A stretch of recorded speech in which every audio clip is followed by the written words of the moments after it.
Alors, finalement, notre dernier conférencier, après des études au Cégep Beauce-Appalaches et une incursion dans la vente au détail de composantes électroniques et informatiques, notre invité démarre à l'âge de 22 ans sa première entreprise de vente informatique en ligne dans son sous-sol. En 2001, il fonde la société eClick avec pour mission la création de sites web dynamiques ainsi que le référencement. En 2006, il innove par le lancement d'une nouvelle plateforme, Embauche.com, qui aujourd'hui compte 140 000 visiteurs uniques par mois. En 2008, le Québec compte déjà 12 sites utilisant la plateforme d'Embauche.com. Finissant et diplômé de la première cohorte de l'École d'entrepreneurship de Beauce en 2012, il poursuit le développement de ses entreprises tout en donnant différentes conférences et formations partout au Québec sur l'impact des réseaux sociaux, le marketing web et l'avenir des médias électroniques. Lorsqu'il ne planifie pas différents salons web permettant de vulgariser et de présenter des exemples concrets de réussite d'entreprise ayant intégré ces nouveaux courants. Mesdames, Messieurs, je vous prie d'accueillir M. Claude Poulin.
Merci beaucoup. Le message que je vais vous passer là-dedans, c'est on est déménagé. Ça fait 3 semaines.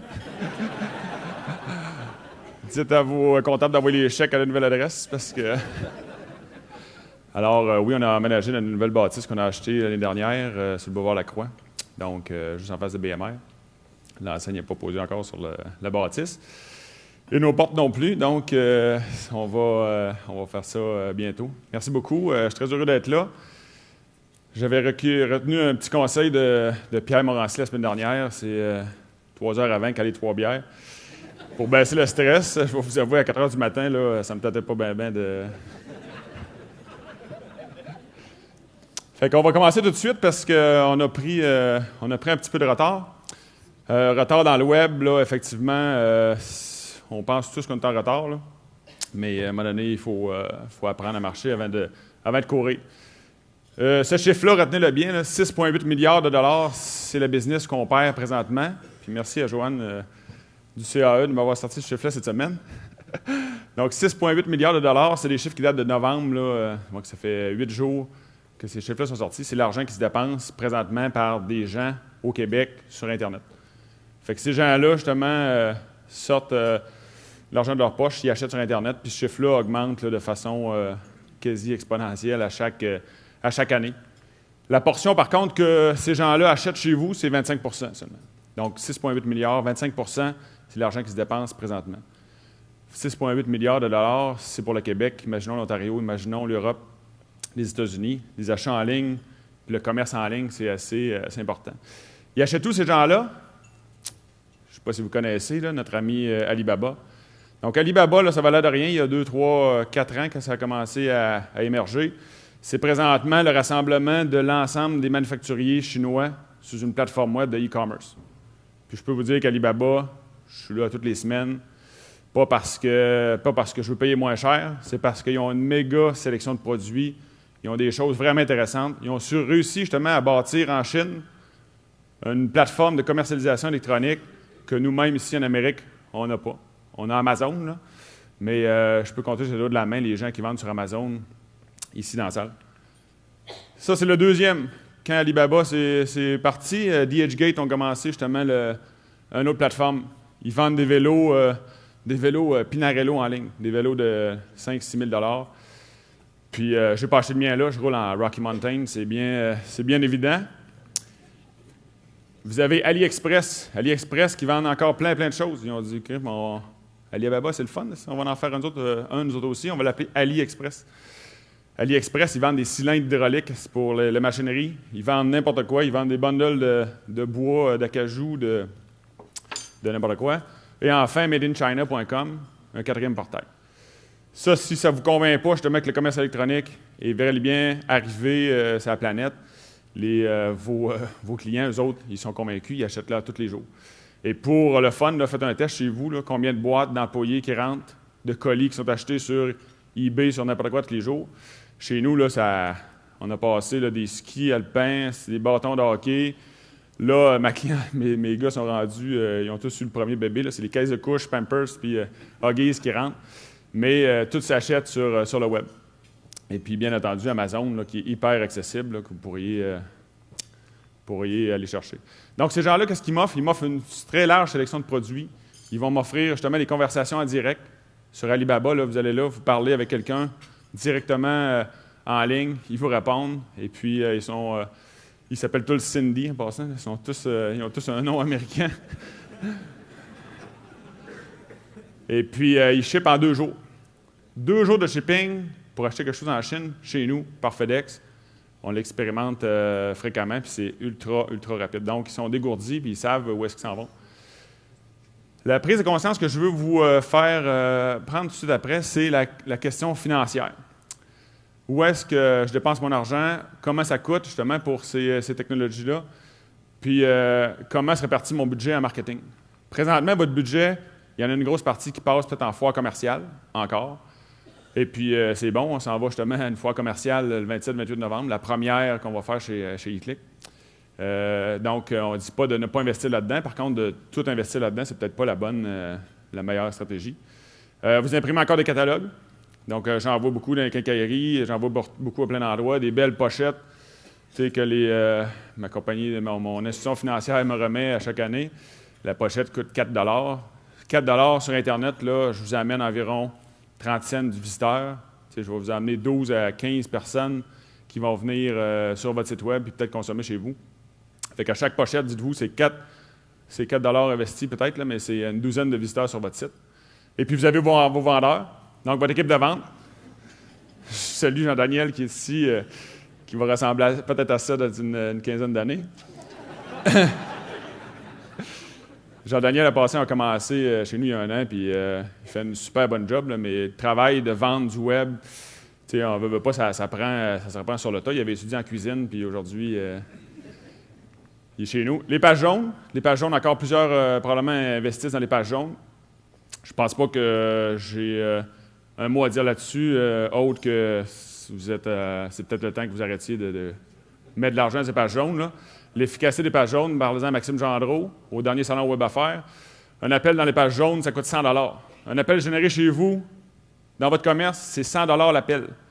Fait qu'à 100 $ l'appel, 30 cents du mot-clé acheté, du visiteur sur votre site web, comptez comment ça fait de personnes.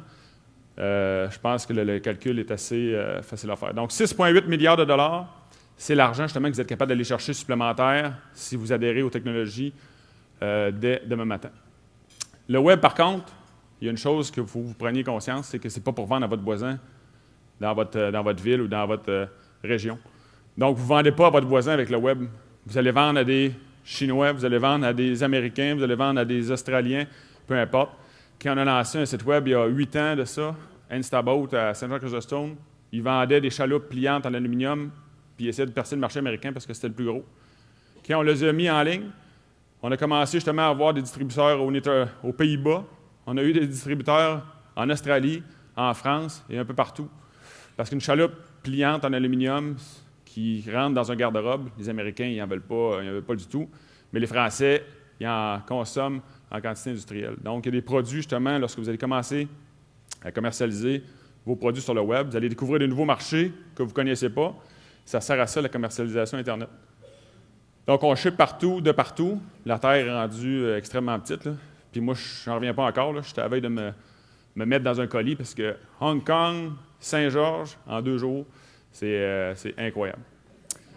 Donc, la même slide que David, mais on a les mêmes défis, justement. Quand on va lancer un projet web, si le président n'est pas impliqué dans le projet web, c'est quasiment un flop automatique. Pour ne pas dire qu'on ne prend plus de projet si le président n'est pas impliqué dans sa stratégie web. On va avoir l'air fou après 6 mois parce que le projet n'aura pas levé, puis ça va être de notre faute. Mais essayez justement d'agrandir une usine, essayez de développer un nouveau marché sans que le président, le propriétaire d'entreprise ou un des principaux directeurs soit impliqué. Bonne chance. On n'a pas de. Les chances de réussite sont très, très faibles. Ça reste que on n'est pas entrepreneur pour rien. Justement, on est entrepreneur parce qu'on entreprend des nouvelles choses, puis il va y avoir des embûches, il va y avoir des erreurs, et puis les employés sont excellents. Par contre, il y a des choses justement que l'entrepreneur, des endroits où l'entrepreneur est irremplaçable. Le coût de la commercialisation web, ce superbe site-là, il y a 10 ans, vous aurait coûté entre 10 et 40 000, dépendamment de où vous avez fait affaire. Il y avait des subventions nécessairement du gouvernement qui étaient là pour inciter à acheter ces sites web-là. Aujourd'hui, c'est quoi?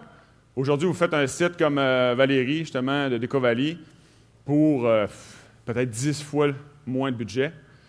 Si vous aviez l'argent, il y a 10 ans, pour faire un site à 40 000 puis aujourd'hui, il vous en coûte 3 000 5 000 c'est que vous avez encore ce budget-là aujourd'hui pour investir dans la technologie. Je le dis depuis toujours, je le dis depuis que je suis en affaires. Les Américains l'ont compris, mais la commercialisation, c'est le nerf de la guerre. Pour 1 $ que vous mettez dans votre site web, c'est 9 $ que vous devriez investir dans le marketing. Donc, 1 pièce dans le hardware, dans le software, c'est 9 $ qui devraient être investis dans le marketing.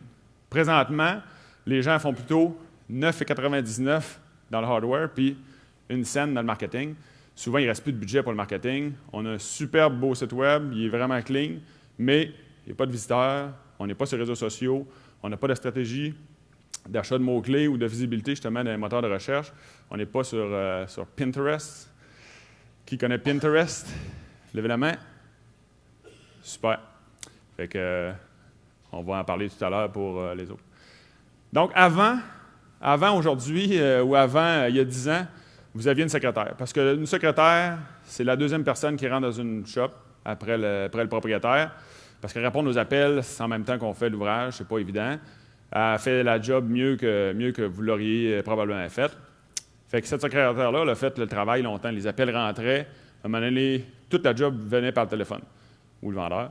Après ça, c'est venu par le fax. Donc, la secrétaire faisait aussi la même job, justement, de recevoir les fax. Maintenant, par contre, votre secrétaire web est où? Cette secrétaire web-là, le business rentre maintenant par le web. La business, les clients vous parlent par Facebook. Les clients parlent de vous sur un forum de discussion, puis vous n'avez pas votre secrétaire web pour leur répondre. Vous avez encore votre même secrétaire qui, elle, a coupé ses nombres d'appels en 10, parce qu'en plus, vous lui avez donné un système téléphonique entre les mains, puis les appels rentrent directement aux représentants, mais cette personne-là est encore dans votre business. Il va falloir penser maintenant à la nouvelle génération de secrétaires web, dont le Cégep a pensé ici à Saint-Georges. Le Cégep avait un cours en gestion de l'imprimerie. Gestion de l'imprimerie, je n'ai pas à vous dire que les temps changent, on est en période de changement présentement. Ce cours-là s'est transformé en gestion des communications graphiques. Fait que gestion des communications graphiques, c'est une belle transition. Et dans l'avenir, ce cours-là devrait s'appeler gestion de projet, gestion de communauté web. Fait que votre secrétaire va devenir la gestionnaire de communauté web. Et puis, on est en train de les former. Fait que si on est en train de les former justement au Cégep, il y en a 2 qui sortent cette année. On travaille conjointement avec eux autres pour former justement cette nouvelle génération-là de secrétaires qui va être une personne qui va entretenir vos communications avec vos clients sur le web. Fait qu'il y en a 2, dépêchez-vous à les engager. Puis ils sont super bons. Puis cette année, il y en a 15 qui sont rentrés au programme. Et puis on va continuer comme ça. On est un des premiers cégeps au Québec à offrir ce produit-là. Donc, vous allez en avoir besoin, puis on y a pensé avant que les besoins soient trop criants. Votre client de demain, donc votre client de demain, c'est ce petit gars-là. Ce petit gars-là, justement, là, que des fois dans l'auto, on veut faire taire, puis on y pitch un iPad entre les mains. Bien, vous êtes en train de vous mettre le bras dans le tordeur parce que ce petit gars-là, justement, qui a un iPad entre les mains, à 6 ans, il va être capable de commander en ligne. À 7 ans, il va vous épater plus qu'autre chose. Puis de toute façon, ça fait longtemps que vous êtes mis le bras dans le tordeur. Parce que quand vous avez envoyé vos enfants à l'université, il y a 10 ans, 8 ans, ils exigeaient un laptop pour aller à l'école. Ces gens-là, aujourd'hui, là, ils rentrent dans vos business déjà depuis quelques années et puis ils accèdent à des postes de direction. Puis ces gens-là là, demandent-leur pas justement de rentrer dans une place où est-ce qu'il n'y a pas de technologie, où est-ce qu'il n'y a pas de web, puis où est-ce qu'on n'achète pas en ligne, où est-ce qu'on ne vend pas en ligne. Ils sont là, donc le changement va se faire très, très rapidement. Devriez-vous faire du rattrapage pour poursuivre? Bien, nécessairement que oui. Là. Parce que quand Alibaba, que je vous parle tout à l'heure, est là depuis quelques années, ils ont appris à courir, ils ont fait des erreurs. Et Dieu sait que la seule façon d'apprendre, là, c'est en faisant des erreurs. Donc, eux autres ont appris de cette façon-là. Puis vous allez devoir aussi apprendre. Puis c'est pas vrai que ça va arriver d'un coup sec, ou est-ce que là, on va arriver, parfait, on va s'équiper d'un site web, on va s'équiper d'une stratégie, on va engager des gens, puis tout de suite, on va être bon comme les autres. C'est comme le marathon, c'est comme apprendre à jouer au hockey, c'est comme tous les autres secteurs, ça s'apprend avec le temps. Voici le rattrapage justement qu'on va avoir besoin de faire. Donc, la pointe en bas, c'est votre site web. Il y a environ 10 ans, on faisait des campagnes de courriel. Donc, on envoie des courriels de masse. Ça fonctionne encore. Donc, ça, c'est la première étape de marketing qu'on va devoir apprendre, c'est envoyer des courriels à nos clients. La deuxième, c'est le référencement de votre site web. Le référencement de votre site web, il y a de grosses chances que cette étape-là, vous allez pouvoir la bypasser. Parce que ceux-là qui ne l'ont pas implanté dans leur site web, le référencement, on est sur le déclin. Le référencement d'un site web, c'est la fin. Parce que Google, encore il y a environ 1 mois, a changé ses règles. Il n'y a plus de mots-clés dans ces statistiques justement qui vous est envoyées. Vous n'êtes plus capable de savoir les mots-clés les plus performants que vos clients utilisent pour atteindre votre site web. C'est aboli, niet, fini. Donc, le référencement, si vous n'avez plus d'outils de mesure, on ne pourra plus améliorer ça. Et pourquoi Google a fait ça? C'est que les réseaux sociaux sont là. Il y a justement il y a tellement de techniques pour essayer de bypasser Google. Ils se sont dit, on va couper cette chose-là. Ça va être seulement les meilleurs sites web, les sites web les plus performants, et surtout les sites web qui ont le meilleur contenu qui vont performer sur Internet. Les AdWords, donc l'achat de mots-clés, on a parlé tout à l'heure, c'est 35 sous pour acquérir un client sur votre site web. 35 sous, c'est extrêmement abordable pour être sûr et certain d'avoir un visiteur. Imaginez tout l'argent que vous mettez en marketing. Si à chaque fois que vous mettez 100$, vous saviez que vous auriez 35 sous du visiteur, ça serait vraiment intéressant. Les blogs sont passés par là. Excusez-moi, je pensais éclaircir le haut de l'écran, puis c'est pas ça qui est arrivé.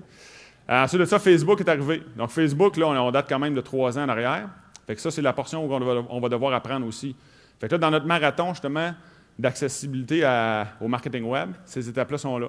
Et enfin, on a notre gestionnaire de communauté. Le gestionnaire de communauté qui, lui, va gérer les Pinterest, les Twitter, les Instagram, nommer justement l'ensemble des réseaux sociaux, les Foursquare de ce monde.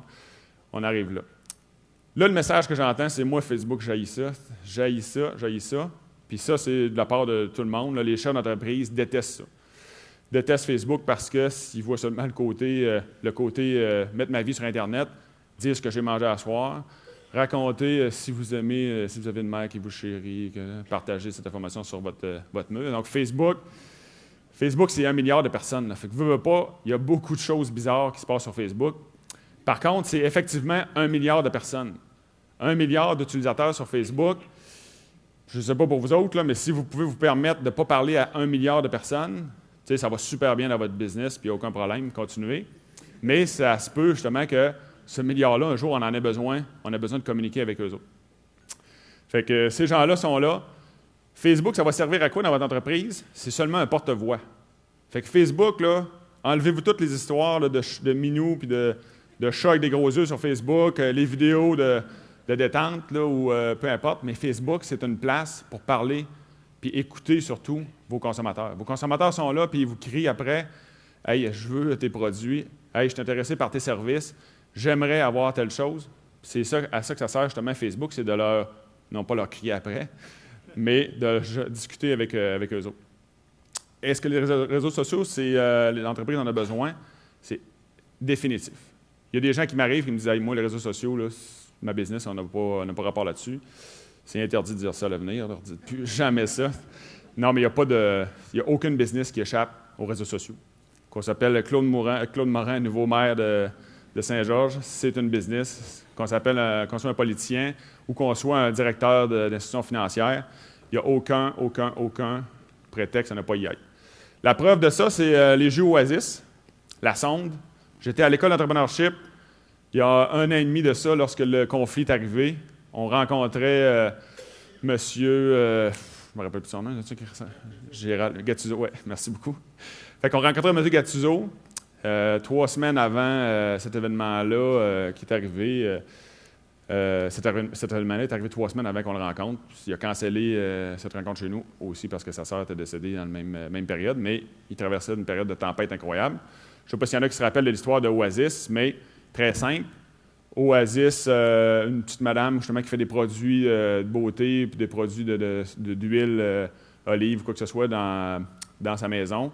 Elle a la marque Olivia Oasis chez eux. Oasis l'actionne parce qu'elle n'a pas le droit d'utiliser sa marque.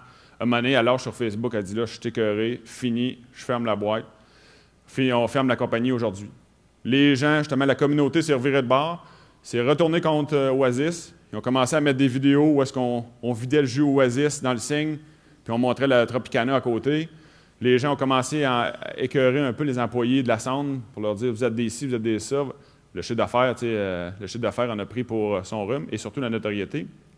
Oasis n'était pas sur les réseaux sociaux, n'était pas là, ne savait même pas ce qui se passait. M. Gattuso n'avait pas de compte Facebook, aucune idée justement de ce qui arrivait. Puis on avait, vous voyez en arrière Oasis, mais vous voyez Guy Lepage là, qui s'en mêle.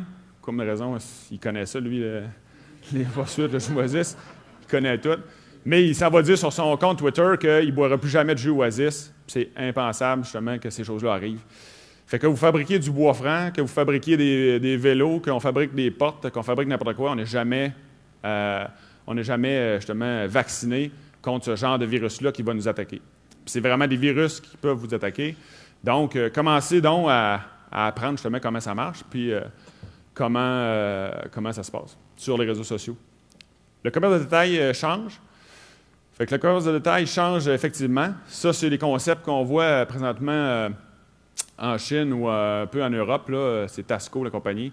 Donc, eux autres, ça, c'est les murs d'attente lorsqu'on va prendre le métro. L'ensemble de vos produits d'épicerie sont sur les murs. Fait que si on pense que les produits d'épicerie sont rendus sur les murs, imaginez comment ça va être facile de vendre n'importe quel item justement sur les murs, même des services conseils à la limite. Fait que les gens, pendant qu'ils vont attendre justement leur métro, vont faire leur épicerie de cette façon-là, et puis vont ramasser en passant dans un dépôt X, Y, Z leur contenu. Fait que ça se passe présentement. Fait que si vous n'avez pas commencé à envoyer des courriels à vos clients avec un mass mailing, c'est le temps de le faire. Bon, je vous parle enfin, on termine là-dessus, je vous parle de Pinterest. Pinterest, là, vous avez vu justement les gens qui achètent dans les métros. Bien, aujourd'hui, les gens achètent sur Pinterest. Pinterest, c'est le réseau social qui amène le plus de business dans un commerce aujourd'hui, même avant Facebook. Pinterest, c'est quoi? C'est un ensemble justement de tableaux de liège. Imaginez dans votre bureau des tableaux de liège où est-ce que vous allez mettre vos photos Polaroid, là, que vous prenez plus depuis 10 ans, mais des photos Polaroid justement qu'on irait piner, on irait accrocher avec une pin classée par secteur d'intérêt. Donc là, ce que j'ai fait ici pour notre client SBI, j'ai rassemblé SBI, les foyers de relais, j'ai rassemblé justement les pins de manufacturiers de poêles sur Internet. Les manufacturiers de poêles, justement, sont là. Fait que la personne est avec son iPad, elle magasine les poêles, elle n'a pas besoin de se déplacer dans le commerce, chez BMR, chez Rona, chez Canac, pour trouver justement son poêle. Puis l'avantage qu'il y a là, c'est qu'elle a une méga large sélection de produits, pas comme quand je m'en vais à la quincaillerie où est-ce qu'il y a un nombre de pieds carrés limité. Fait que je m'en vais sur Pinterest, je magasine mon poêle. Quand c'est fini, je clique sur le lien, je m'aperçois que, maintenant, chez Amazon le vendre. Ah, c'est le fun. Ah, l'autre à côté, c'est Alibaba qui le vend, ce poêle-là. Puis j'ai 750 personnes qui l'ont acheté avant moi, dont des gens du Québec qui ont écrit des reviews pour dire que ça s'était bien passé, la livraison était bonne, puis ça a super bien été. Ils font des liens vers les vidéos d'installation, les vidéos d'entretien sur YouTube. Ils font tout, justement, cette stratégie-là pour vendre des poêles sur Pinterest. Après les poêles, on a les voyages. Fait que si c'est pas juste des produits qu'on va vendre. Donc, Pinterest est un outil incroyable pour vendre des voyages. Parce que là, c'est votre ami Pinterest ou votre connaissance Pinterest qui va qui va vous comme contaminer, je pourrais dire, avec ses idées voyage à lui, ses goûts voyage. Et enfin, Pinterest, on vend aussi des baignoires. Fait que les baignoires, justement, qui sont disponibles avec le review puis toutes les choses là-dessus. Fait que tout ça pour vous dire aujourd'hui que les réseaux sociaux, le web, on est tous concernés.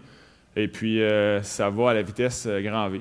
Juste l'idée, je termine avec ça, mais Facebook, vous avez peut-être, en tout cas moi je l'ai fait, là, mais j'ai interdit Facebook à ma fille, elle a 12 ans, puis ça n'avait pas de bon sens, c'est que Facebook, à 12 ans, on utilise ça. Je donne la formation au cégep là, quasiment tous les mois, et puis c'est tellement une machine bien rodée, c'est tellement une machine incroyable. Ma fille de 12 ans, capable justement de chatter avec quelqu'un de n'importe où sur la planète ou d'avoir n'importe quelle vidéo de n'importe quoi. Fait que j'ai bloqué Facebook, elle n'avait pas le droit. Elle était la seule de sa classe qui n'avait pas Facebook. Ils ont demandé qu'est-ce que ton père fait dans la vie. Ça doit être un homme de Cro-Magnon. Et puis, j'ai succombé à la pression le jour que j'ai appris qu'elle s'était partie un compte Instagram. Et puis, en parlant avec les gens, je m'aperçois qu'Instagram, les jeunes, justement, je n'étais pas le seul, finalement, à avoir bloqué Facebook, mais les jeunes se sont virés de bord, puis, comme la mauvaise herbe, ils ont poussé à côté, puis ils ont poussé sur Instagram. Fait que là, Instagram, ils sont là, justement, puis ils parlent ensemble, ils chattent ensemble, ils partagent des photos ensemble. Donc, les réseaux sociaux, là, ça pousse, justement, les gens en consomment d'une quantité industrielle. Puis, si vous ne connaissez pas Instagram aujourd'hui, ben allez-y tout de suite. Ça a été acheté à 2 milliards de dollars par Facebook il y a à peine un an de ça. Une business de 3 ans. Donc, 3 ans plus tard, 2 milliards de dollars. Il n'y a sûrement pas juste ma fille qui est sur Instagram. Enfin, je termine pour une troisième fois, avec le salon Web Affaires. Une petite anecdote, je vous confirme que le salon Web Affaires 2014 va avoir lieu le 14 de mai. 14 de mai ici, probablement au Georgeville. C'est la seule place qui accueille 150 à 300 personnes. Et puis mon conférencier de prestige, ça va être un gars qui son père est originaire de la Beauce. J'étais vraiment surpris de trouver ça. Le gars s'appelle Joe Poulin. Puis quand on m'a dit Joe Poulin, c'est un king du web à Montréal et partout dans le monde, j'ai parti à rire. Là. Fait que je pensais que j'étais le plus célèbre des poulains dans le domaine des technologies. Fait que Joe Poulin, de son père Jacques Poulin de Saint-Méthode. Jacques Poulin, c'est le frère à Michel Poulin qui devait être maire de Saint-Prosper. Saint-Robert. Fait qu'il n'a pas été maire. Fait que Luxury Retreat, ça va être notre conférencier de prestige. Luxury Retreat, là, je vous conte juste l'histoire en quelques secondes. C'est un gars qui a 17 ans, qui va prendre des photos justement de villas au Barbade. Il revient de là, il fait un site Internet pour ce client-là. Il décide de partir parce que ses clients ne voulaient pas le payer pour commercialiser justement leur villa. Encore là, on voit un bon exemple. Là. Lui, il voulait charger 1 000 $ par année par villa pour la promouvoir sur Internet puis prendre des réservations. Les propriétaires ont dit non, t'es malade, 6 000 $, ça n'a aucun bon sens, tu ne feras jamais de scène avec ça. Fait que ce gars-là, ce qu'il a fait, il a bâti un site web. Il a dit c'est beau, là j'avais 7 clients justement qui étaient d'accord, on est prêt à bâtir un site web. Il loue des villas de luxe sur le web, luxuryretreats.com. Et puis, ce gars-là, aujourd'hui, Joe Poulin, il a 160 employés, il a 120 millions de chiffre d'affaires, et puis, il loue présentement 10 000 villas par année à un prix moyen de 12 000 $ par séjour d'une semaine. Fait que ça, c'est l'exemple là, d'un gars, puis Jacques Poulin, son père, il a travaillé comme représentant de service clientèle pendant plusieurs années, c'est pas riche plus que moi, c'est pareil, on est tous les deux pauvres, mais... Justement, son gars est parti avec une idée, et puis il s'est planté. Il s'est planté la première fois, il s'est planté la deuxième fois, puis la troisième fois, il s'est dit, écoute, ça va finir par créer quelque chose d'intéressant. Aujourd'hui, son succès est là. Fait que de votre côté, ayez pas peur de vous planter. Marc Dutil à l'EEB, là, tous les gens qui passent à l'EEB, tous les entrepreneurs qui sont là, nous ont tout le temps dit, hey, organise ça donc même pour te planter, si tu veux apprendre, parce que si tu te plantes pas, non, mais c'est vrai, si tu te plantes pas vraiment, qu'est-ce que tu apprends là-dedans? Là? Si la vie est facile et tout va bien, là, on n'apprend pas grand-chose. Là, on apprend nos erreurs. Puis je peux vous dire, des Placide Poulin qui se sont plantés plusieurs fois, des Alain Lemaire qui se sont plantés. En 2 ans, à l'EEB, on a appris beaucoup d'idées, de cas vécus, justement, de gens qui ont failli avant puis se sont relevés puis ont travaillé. Fait que j'espère que ça vous a allumé. Le salon Web Affaires, 14 mai, mettez ça à votre agenda, ça va se booker très, très vite, mais ce genre d'événement-là va vous en apprendre beaucoup plus sur les technologies. Merci beaucoup.